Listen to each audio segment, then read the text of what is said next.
sa pagpapatuloy ng sayaw ng buhay task ng mga housemates. At ang susunod Mitch. Si Keisha. ay ikaw, Tan. Salamat. Nawalan na siya ng pakaw. Kahit ano, basta galing sa puso. Nung nabunod ko po kuya kasi, sobrang happy po ako kasi yung ipipresenta po namin yung pinaka-happy, hindi yung pinaka-malungkot. Ayaw mo nang malungkot. Yes po kuya. Happy lang dapat, happy. Ganun.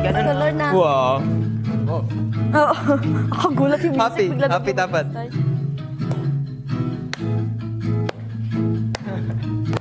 Kasi parang hindi sayaw yung ginawa ko kuya. Parang lakad-lakad lang po.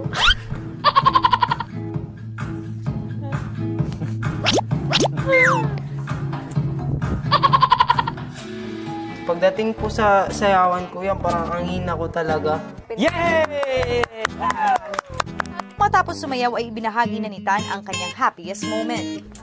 Yung kwento ng pinaka-happiest moment ng life ko kasi yung mga unang sandali ng happiness ko is school tapos basketball lang talaga. Salamat sa kapatid ko na babae, pinilit niya ako sumali ng Star Hunt at nag-audition kami. Yun siguro yung pinaka-first na happiest moment ko kasi part na talaga yun ng parang show.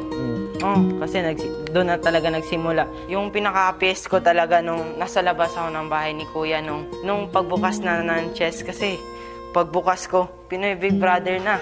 Sabi ko, yes! Yung dahilan na sumali ako dito kasi nakasangla yung bahay namin. Ayun. Tapos gusto ko makatulong sa kanya. Gusto ko mabayaran yung tao para di makuha yung bahay namin. Siguro po, yung natutunan ko po talaga, may mga tragic moments na darating sa iyo, kuya. Laban lang, kuya. Huwag susuko hanggang may buhay pa. Maging happy lang po palagi. Huwag mapaghihinaan ng loob.